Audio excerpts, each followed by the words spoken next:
Vehicles really tell a story about who's driving them. Some people find it hard to express themselves in an intimate way. They find a way to do it with this material object, which is the vehicle. The car scene, like many others, it gives this shared passion. It's a very masculine scene. You do end up creating some really close friendships with guys that you end up realizing they're more than just the guy that's got the 1,000 horsepower hot rod. The spiritual side, the meditation side. What led you down that path? Fear of love. Please explain.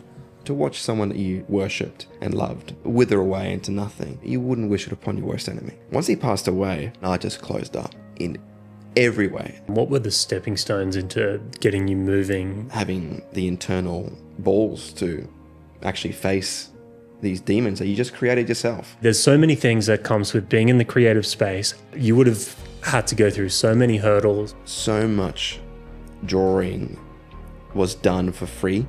I get asked a lot by younger artists, how do I start? What do I do? All I can say is just what I learned from what I did. Welcome to the Better Bloke podcast. I'm Matty. I'm Rob. And we're just a pair of average blokes on a mission to try and be a little bit less average. We're going to speak about all things highs and lows of what it feels like to be a bloke, plus speak to some legends along the way about what it takes to be a better bloke. Let's get stuck in. Welcome back to the Better Bloke podcast, where today we are with someone who is, I would almost say, iconic within the car scene. He's very, very well known, not only for his face and the media work that he does in the car scene, but also in the creative space of his drawings that have gone mega viral in many, many cases. We are with the one, the only, Chris Cross from Chris Cross Art. Legends, how are we? Pleasure to have you, brother. Pleasure to be This here. has been something that we've been trying to sort of tee up for a little while. Yeah, but you boys are busy. You boys are doing some good stuff, so. You're busy. You're doing good stuff. I think it just looks like I'm busy. Like on socials. People come up to me at car shows like, bro, you're busy. It's like, yeah, I guess. Ish. Do you reckon that's all the perception that you try and put across? Or because you are busy, you do a lot. I do a lot, yeah. I do. But I think it's just one of those things that to someone that has a 9-to-5 job and they're constantly seeing a bit of diversity in what you do through your day, it can look quite busy. But in reality, a lot of the majority of my day is filled with the boring, mundane stuff that kind of maintains everything. It's the same way a 9-to-5 job would be. So I think it's funny, like how people think it's very, very busy. Sometimes it is, sometimes it's not. Just like you boys, I'm sure. Yeah, you got your hands in like a few different things, right? So yes. What does that, say, your week entail? What are the different things you're doing? Essentially, it's the heart of it is the art. So doing the commissions for collectors and enthusiasts and individuals who want, like the missus wants a gift for the partner or vice versa. And in doing so, I help a couple of small businesses and some bigger businesses with their media to do with cars and content, things like that. And on the weekends, I'll do some commentating or I'll be organizing some automotive events, whether it's just show and shines or working with media at, either at like Grau Racing or Lakeside or used to be Power Cruise, but not really that much anymore. So there's a lot within the car scene that I've involved myself with. And those are somewhat the little ponds that I've dipped my toes into. And that's been really crucial, I think, to having some sort of diversity with what you do for work, especially when you're working for yourself and you spend a lot of time by yourself.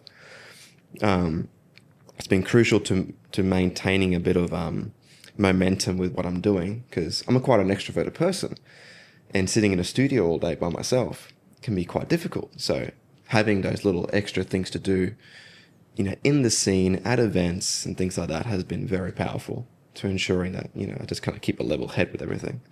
Yeah. That's something that you just said, and a lot of the reason that I personally wanted to get you on here is, like I mentioned before, like you are a prominent figure almost within the car scene.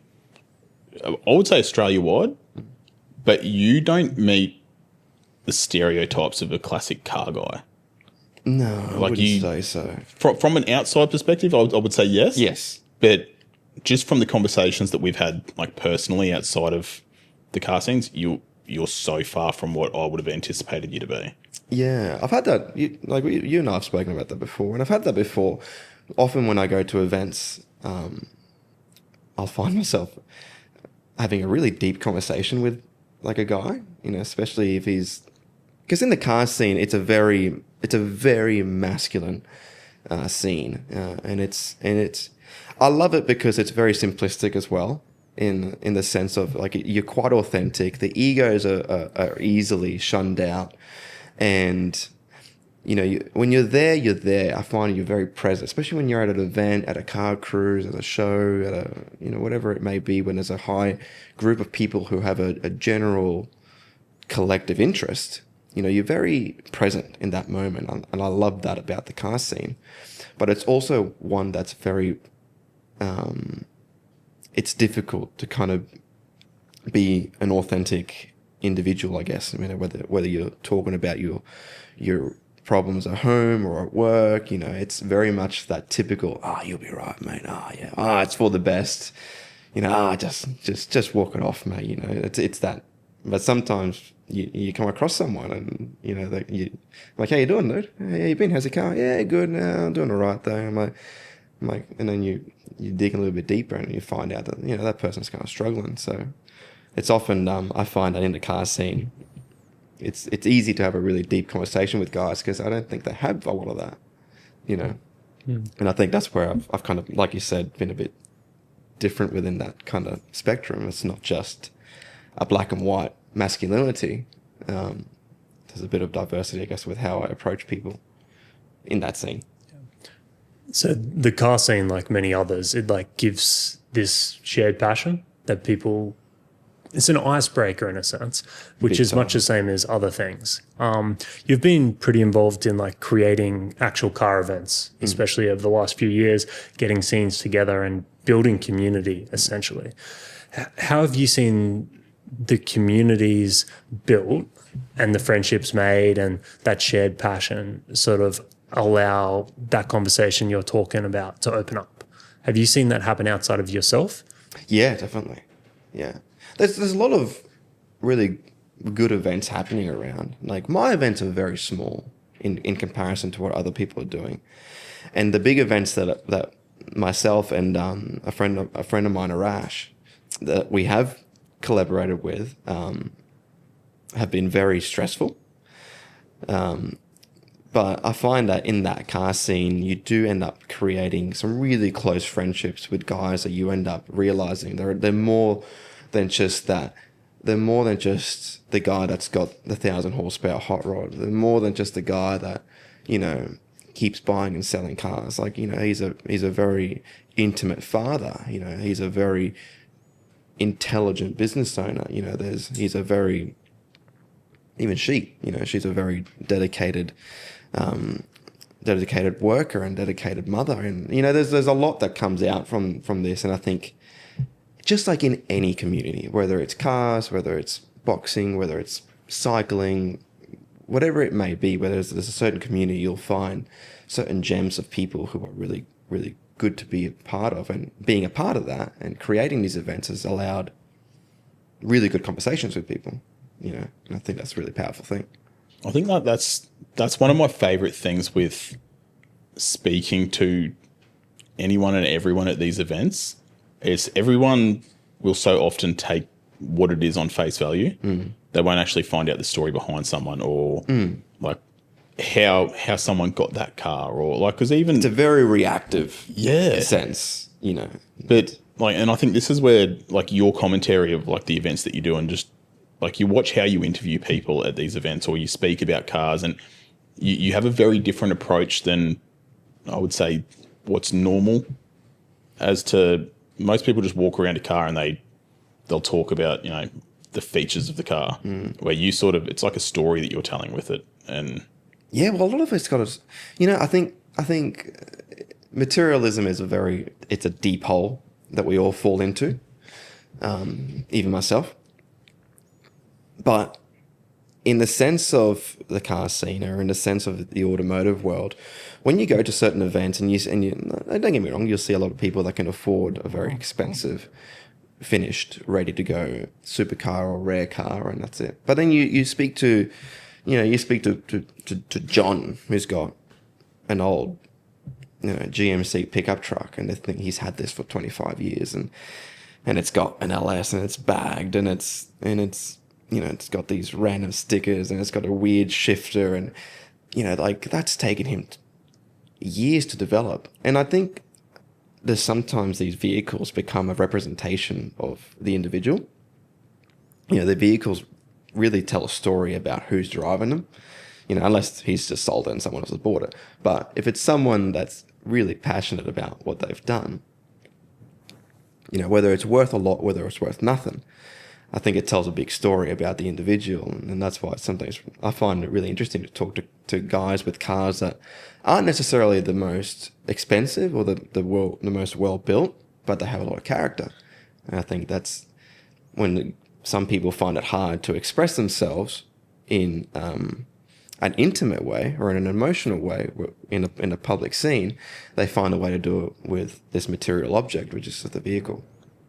While we're on the topic of expressing ourselves through cars, one of your cars is very well known. It's sort of famous, I would say. Sort of. Kinda. It's pretty famous. Kind of. It's got more followers than me. It's got more followers than a lot of people. So I'm of course talking about Helvet. Yeah.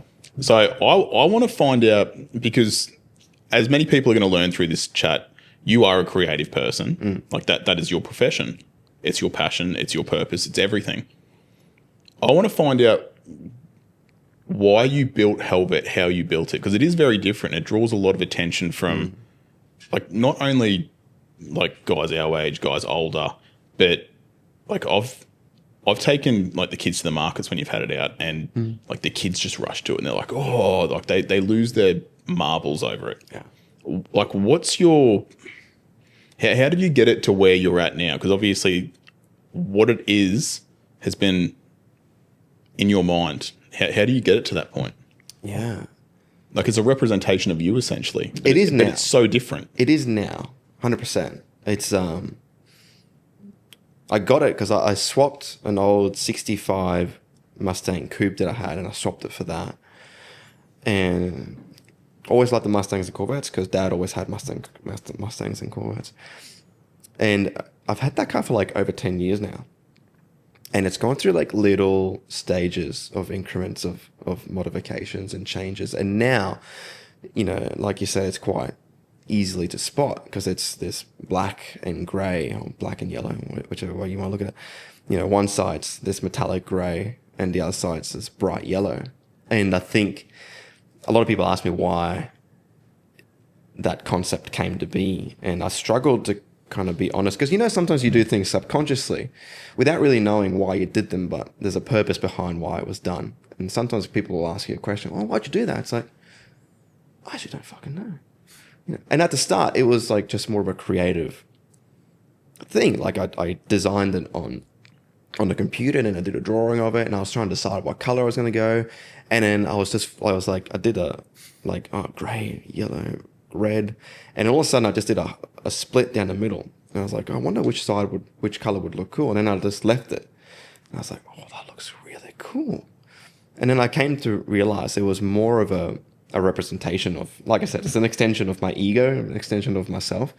I think there's two sides to me. There's a side that's quite masculine and loves cars and will talk shit and,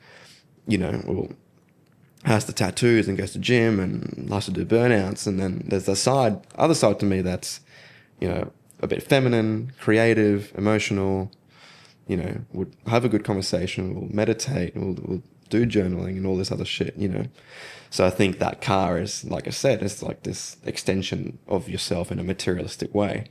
And in an extroverted way that I am, it's an easy way to kind of show myself like that to society and to the car scene that I'm a part of, in a genuine, authentic way. And I think that's how that car really represents that. That's definitely, like, after knowing you, that's definitely how it's sort of, I see that. Yeah. So it's really cool to sort of get a confirmation of knowing that you have these two sides. Yeah. Yeah. No, that's cool. It was a very selfish question because I just wanted to get a confirmation for myself that was the case. Yeah. Going on from that, like we'll move away from the car scene because we've spent a little bit of time on that, and you are, like you just mentioned, you can definitely lean into that other side. So like the spiritual side, the meditation side, the self-development side, all of that. What, before actually being able to dive into that, what led you down that path to actually doing it? Because there's always a catalyst. Fear of love. Ooh, There we go. what a word. Please explain. You know, when I'm originally from Argentina, and then we moved many places. It's a long story, but essentially by the time we got here and we got settled in, my stepfather, when he passed away in 2017, you know, he was the closest thing that I ever had to a father, and it was the closest thing my mum ever had to someone that genuinely, unconditionally loved her. You know, he treated her like a queen, and he treated me like the only son he ever had. Once he passed away, man, I just closed up. In every way, emotionally, spiritually, physically, it was just, the gates were closed. Because he had cancer, and to watch someone that you worshipped and loved wither away into nothing is, you know, you wouldn't wish it upon your worst enemy. And once he actually passed, I had no real method or understanding on how to manage my emotions, how to even be present with them, because there was still a bit of involvement with drugs and you know, social media and shit food and sugar, and you know, there was too many things that was an easy catalyst to kind of walk away from your emotions and just do something else. So I had too many bad habits, you could call them. And then, you know, because of that severe pain that I went through, and my mum and everyone else that loved him, but myself, you know, because of that pain, I was afraid to then love. I was really afraid to feel that in an open, genuine way, because now I know. I was like, okay, death equals an immense amount of pain. This is back then. Death equals pain and suffering because you love that person so much. Okay, so I'll just stop loving. I'll just close that off. And you know, and then it was a good 2, maybe 3 years. That was just quite an egotistical or numb version of who I was, or who I guess, you know, could have been, in the way that I treated my mum, in the way I treated my wife, and obviously the way I treated myself. How old were you when this all went down, and what were the stepping stones into getting you moving in a direction of self-improvement? So it was 2017, so I'm 32 now, so what's that? 27? Making us maths. 25. 25. Thanks, bro. Got you. I'm like Rain Man. Oh, yeah, you are running, man. Autistic. Yeah. You know, it was essentially, it was just a collaboration of the people that cared about me saying, hey, what's going on? You know, obviously mum starting to ask questions, and I was very reactful. I was like, nothing, mum. You know, just completely shut out. And same with my wife. And, you know, I got to the point where, you know, I just started to hate everything about myself. So, the first stepping stone was just going to see someone, just going to see a psychologist. So my wife's a counselor, and so I think she was seeing the signs from a mile away. But you know, just like anyone that's close to your family or anyone that you're really close to, you know, the good, genuine advice is normally the one that you least listen to, especially when you're a bit of a rut. you know, or you use the people closest to you as punching bags for whatever's going on with you. So her advice was a little bit shut out because I just didn't want to hear it. But the first thing was just going to see a psychologist, and you know that took a while. Like once she helped find the right fit that she thought was going to be fit.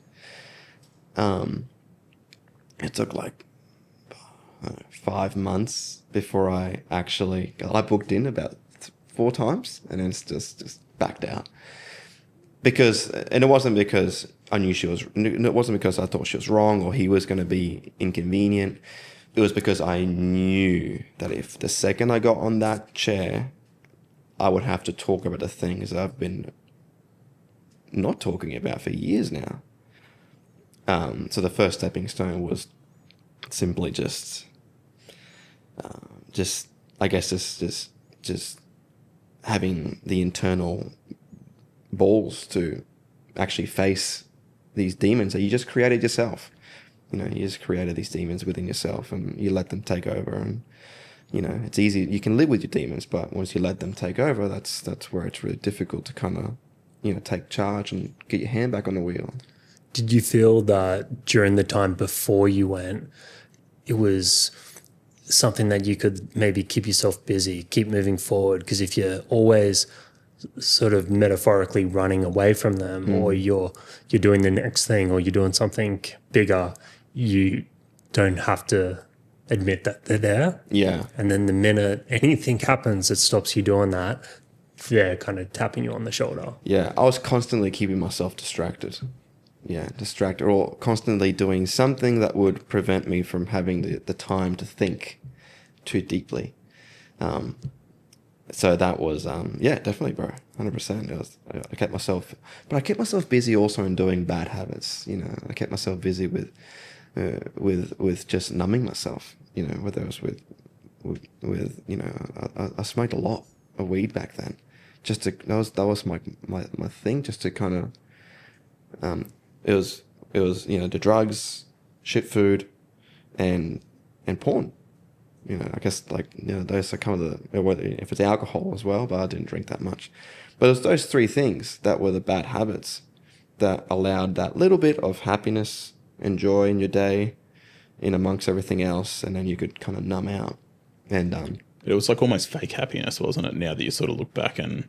Oh, absolutely. Yeah, so it's like it was a joke dopamine. I was telling myself. Yeah. It's a easy way to get a serotonin hit. Easy. Yeah, So that's it's right. like you don't actually have to work for it. You can just Because access there was no method of creating my own serotonin. Like I'd lost that completely. So yeah, it was a lot of bad habits. Were you still doing art during this stage? Yeah, I was full time. I had a home studio as well, and that was another bad thing. You know, having a home studio. You know, I was so secluded in this comfort zone, and I think the worst part about it is that the suffering and whatever you're going through that keeps you from moving forward. These bad habits become the comfort zone. You know, the negligence of yourself, and keeping to maintaining this level of suffering within yourself. That is the comfort zone. So to then try and move away from that, it's almost like you've just created an identity of yourself that's depressive. It's sad. That's, you know, that's not unable to feel love, unable or inadequate on feeling love. And that, when you form an identity like that, it's very stiff. It's very brittle.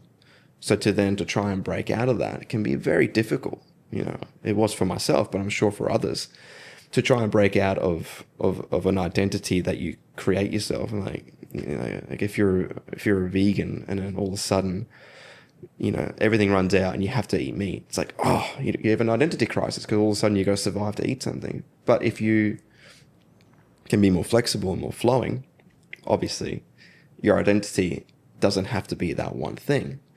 But at the time, in my head, I'd built an identity of myself that just wasn't very positive. So to try and be positive was the biggest hurdle, I think. So if you were 25 going through this and then working through this, you know, obviously it's still it's a constant working process. But 25 is a very, very young age to start that self-development journey that like you're still on with actually looking inside yourself and doing it.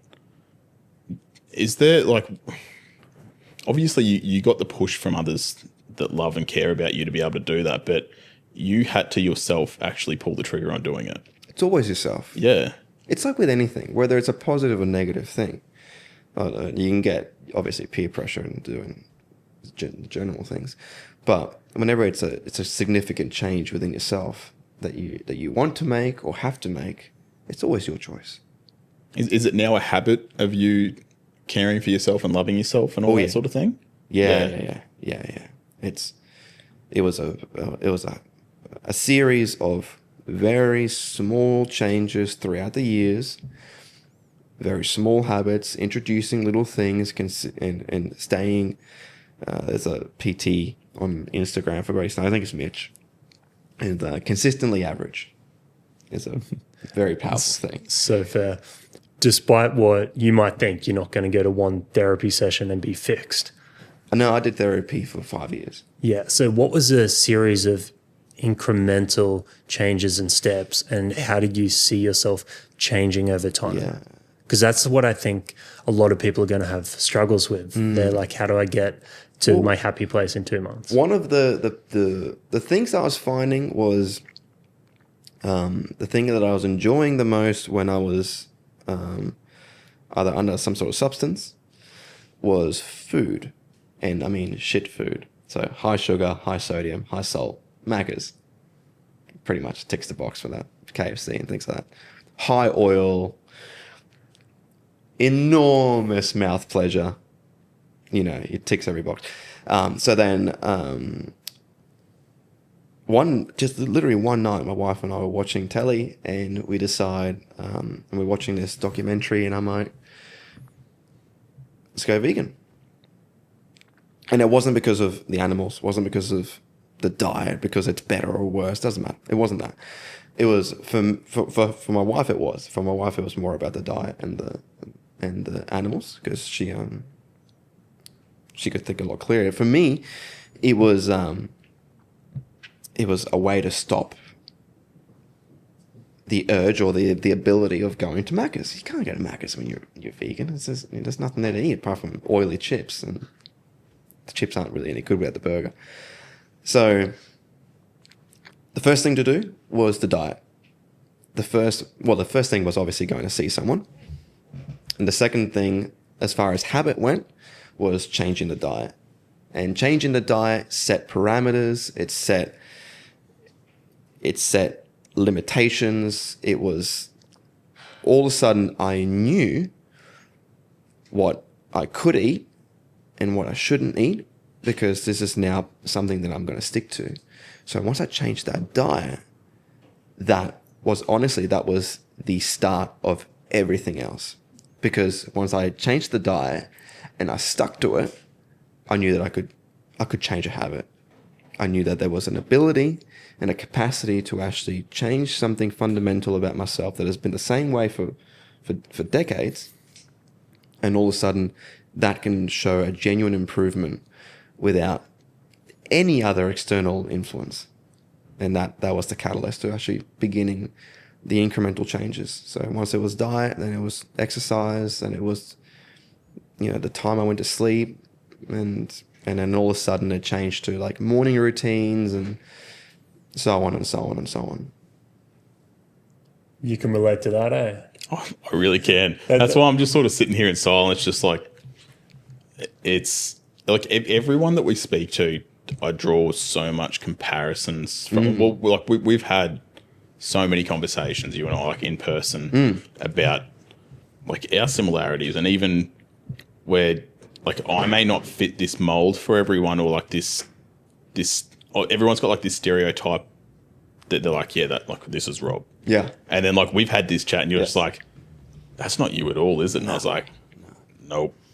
But like, it's very much what you portray to people too, where you're very authentic, but I think it's just everyone wants to see you as the car guy. But there's so many fucking layers to you, and they are very, very beautiful layers. But you got to, I don't know. This is sort of why it was so important for me to get you on, so that you could explain the journey that it's taken you to get to that point. Can we change gears a bit? Because I think this will keep going on about will. the habits.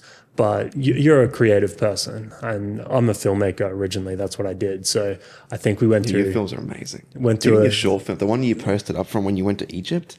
Yeah. That's, Dude, I thought it was like shot by a full like camera crew. Yeah. And then I saw you and your partner there. I was like, that's him? that's an sick. iPhone. It's crazy. What? Yeah, it was all iPhone. It's mental. It's once you know what to do, you can do it. But hey, that's like you with a pencil, right? You can True. get the job done. True. So obviously there's so many things that comes with being in the creative space and working for yourself, trying to build a business. So you would have had to go through so many hurdles, whether it be self-discipline, the ability to build a name for yourself so you can actually get some commission work. What was the early process like that? I'm sure there was a time where you just didn't earn money and there was no work. And how was that like for you? You know, there was a big. I get asked a lot by younger artists, or even artists that are in in the later years who want to start doing the art full time, and they kind of struggle with, how do I start? What do I do? All I can say is just what I learned from what I did. It was just volume and consistency. Like so much drawing was done for free, and that was that was just something that was done not only as a way to collaborate with other people and to give for free, but also it was just free. It was just practice. Like I could just if I was going to draw, back then, if I was starting off and I was going to draw a car, and I was like, I'll just draw Swifties, Burnout Swift, and all of a sudden, I just send him a drawing. He'd put a comment up or a post, and in that process, not only am I collaborating with someone else in the scene, but I've also I've practiced. It's just one more round of sparring, one more video that I've edited. It's just one more thing that I've added to my list of practice that I can really perfect. So volume, I found, was a really powerful tool to enhancing the skill later on. And by having a lot of volume in your work, there's a big portfolio that you can show people, and it allows you to collaborate with a lot of really good people. So I think if you set your price too early and you think about money, especially in a creative realm, if you're thinking about money, then you're in the wrong place. If you try to be a filmmaker, a musician, an artist, if it's just about the money, go do something else. But if you are a creative person, just be creative. Get out of your comfort zone. Do things that you don't like doing. Do things that are really challenging for you as a creative individual. And within doing that, you'll find your niche. You'll find your skill, and then perfect that with time and consistency. I always suffered with crippling self-criticism of my work. Did you deal with that in the early days? It was, my work's not good enough to charge, or I don't know where my prices should be, or... Dude, I started off selling these drawings at like $40, so it was one of those things. I actually had a bit of an ego with my ability to draw.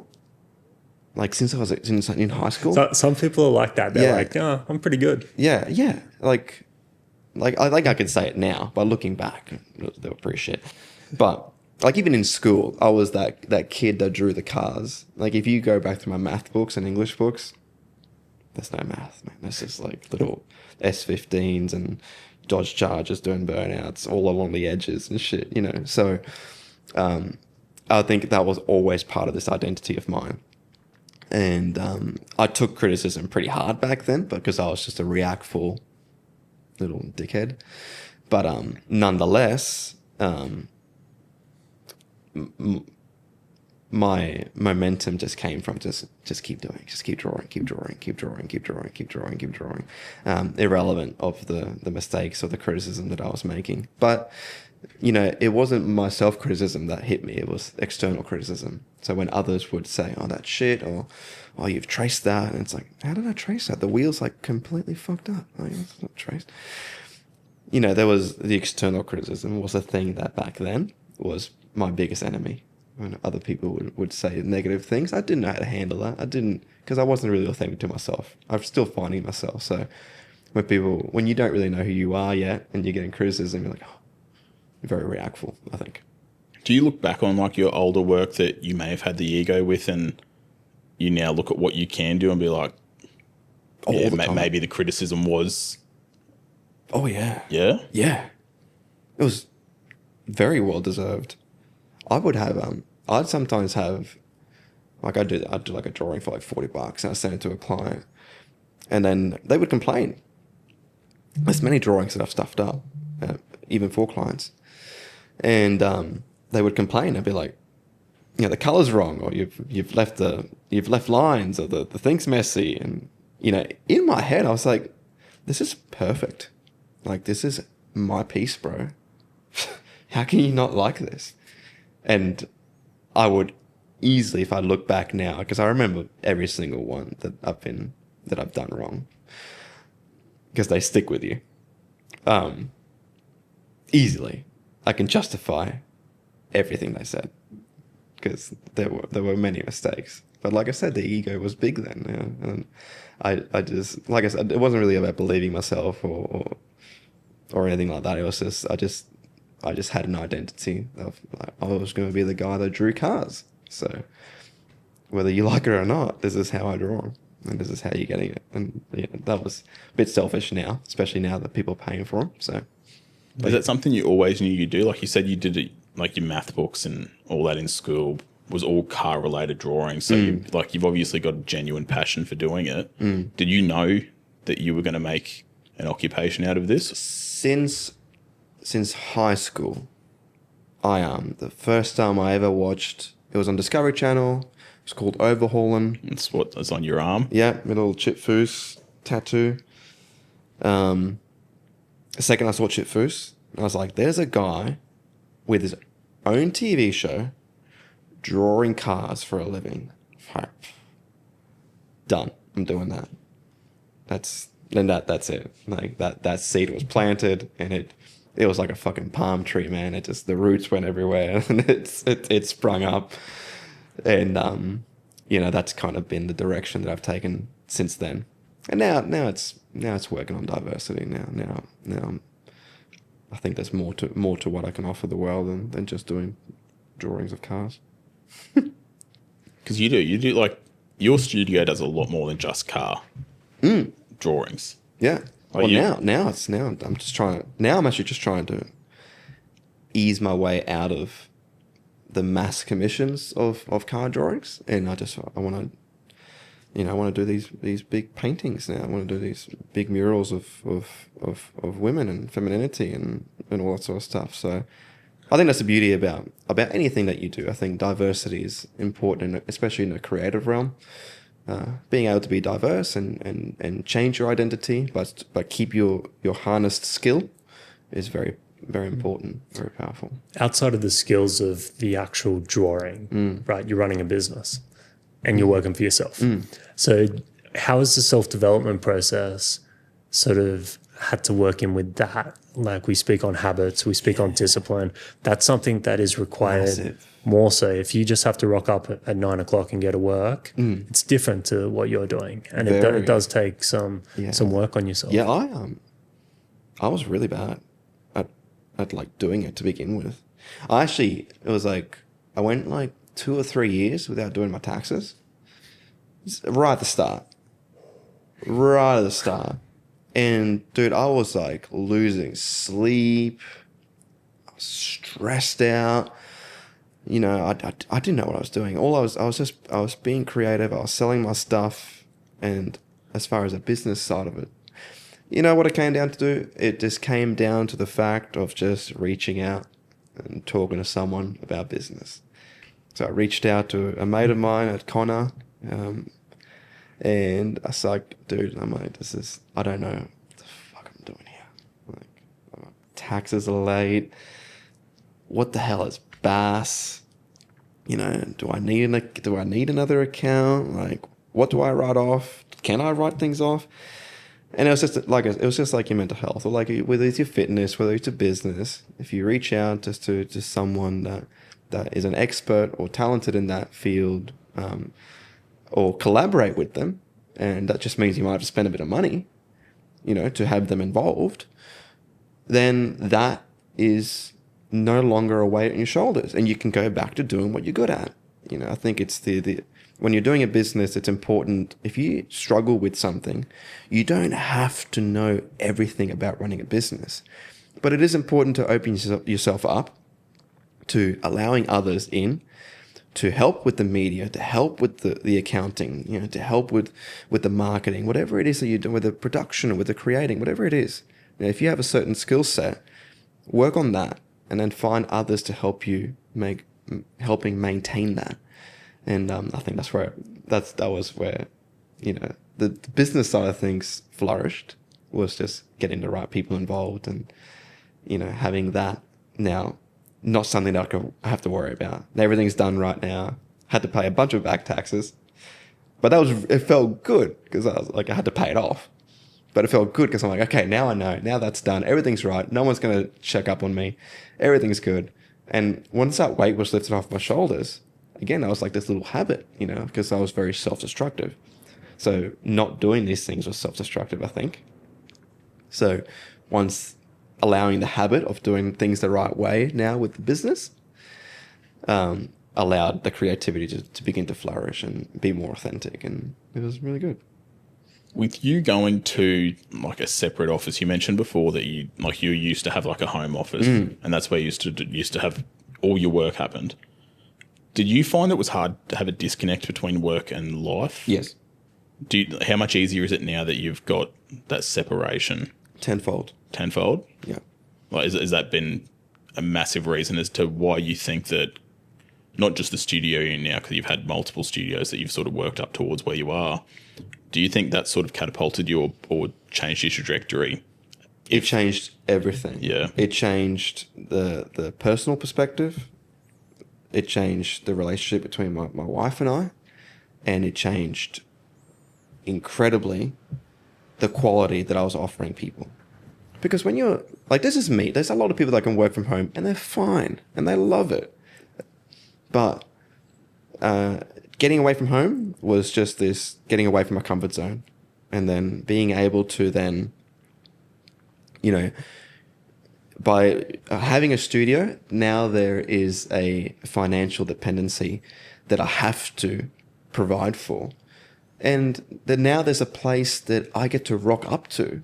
You know, now there's a place where I can shine. Now there's a place where I can show my customers, you know, I'm caring about this. And having a place that you can just rock up to rather than just getting out of bed and going to another room. But having a place you can just rock up to, that's a big thing, especially when you struggle with the mundane, when you struggle with other things.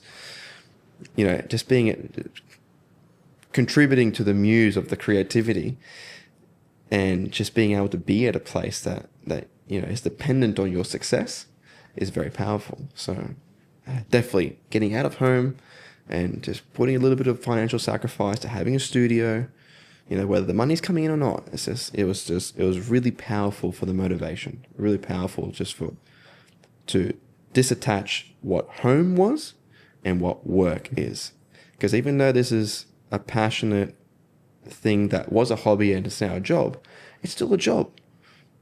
And mixing those two from work and home, it's a very fine line. It can get nasty. Yes. Like if there's not that clear separation, yeah. I've been through the same thing, especially in the early days when I was editing constantly. I just would check out all night. I wouldn't be with the missus. I wouldn't do any of that, and it caused so many rifts. So yeah. The separation of having a space, definitely agree. Once you're at the level you can sort of trial that, Yes. it's well worth it. And then it becomes a material sort of representation of the direction you're going. Oh, I'm real, I'm legitimate, we're doing it. Yeah. And I think it brings a lot of positive vibes to what you're doing. Positive vibes. Positive vibes. Speaking of positive vibes, it's time for Bloke of the Week. It is time for Bloke of the Week. Do you have one? I do have one. Do you? I have one too. I didn't think you did. Oh, no. No, you go. No, You go. I'll save mine. I'll do mine next week. No, I know. I want you to go. All right. Because this has surprised me. I've had mine banked and I'm just like, no, all right. Have ya? All right. I'm getting This is like the biggest. It's like, yeah, we are so prepared. so prepared. We're so confused. This week, I'm actually giving it to two people, Yeah. but they're a team. The routine. Now, it's a guy that posted called Alf, right? Alf posted up for his son. You would have seen this. He said, raise a glass for this legend, my son, today 5 years cancer-free. He's sitting on top of the podium. Fuck cancer. Yeah, we'll put up the photo on top That's of it. awesome. So awesome vibes. Just, yeah, man, that'd suck if once kids are involved. That's awful. So we got the kids merch. We'll send out a pack for both of you boys. So bloke Good of on the you, week. boys. Congratulations to I them. love that. Back to the episode. Back to the episode. Wait, you've just thrown me with that now. I'm shambles. He's just, That would be probably one of the worst things, I think. Having a little one going through that. yeah, that's Especially a little one that just doesn't understand. it's definitely the hardest thing that Oh, hits in man. the group is when kids get ill. But the group gets behind like that story so strongly, you know. Like, so I think a lot of from the group have had people with cancer at the later ages, or parents, or brothers and sisters and friends. But then you see a little one, it's like that's not fair. Yeah, it's.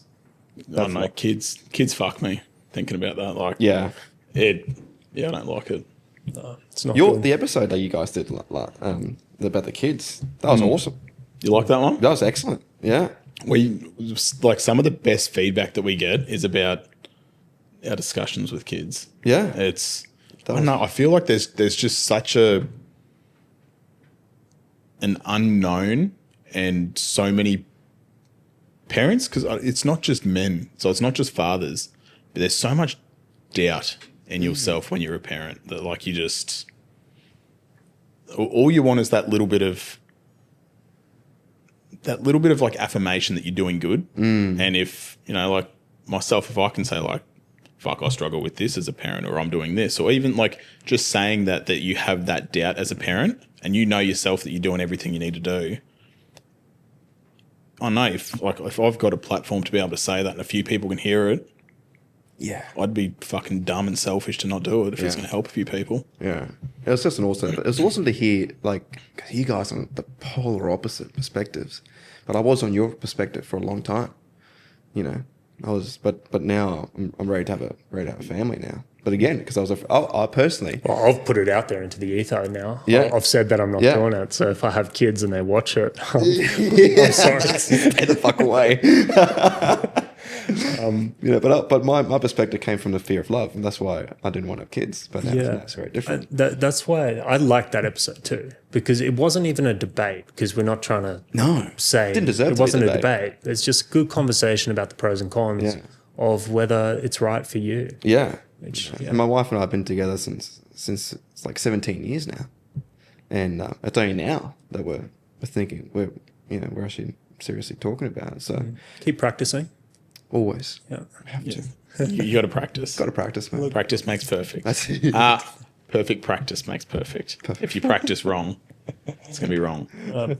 We're about out of time on that one, so we're going to have to wrap it up. But we'll chuck all the links to your art and all your pages there. If anyone does want commission work done, hit him up. And then boys. just go to his socials and check out all the things he's doing. The new artwork you're talking about with the feminine, I'm Yeah. going to say metallic-y figures. Yeah. Love that Point. stuff. I'm going to hold an exhibition this year. It'll be my first ever exhibition as an artist.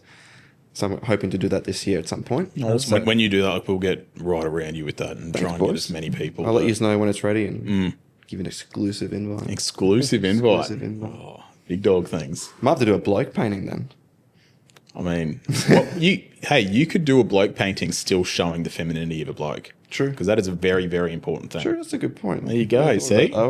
Here I am thinking I'm not creative. Look at you go. I can think about it, I just couldn't do it. It'd be a stick person with boobs. I use you as a model, bro. Stop it. You're getting close. Not yet. Oh yeah, a little bit further. But like we said, we'll drop all of Chris's links down below. Go suss it out. He's an incredible person. Follow us on all the socials. You know where we're at by now. If you want to support what we're doing, head to betterblokeproject.org to find out everything that we do that isn't just this podcast. And as always, be better. Thanks for tuning in to today's episode of Better Bloke. If you got anything out of it, show some love by dropping a 5-star review below. If you want to learn more about everything we're doing, head to the description, hit the links and follow us on the socials. If you want to learn more about the project, head to betterblokeproject.org.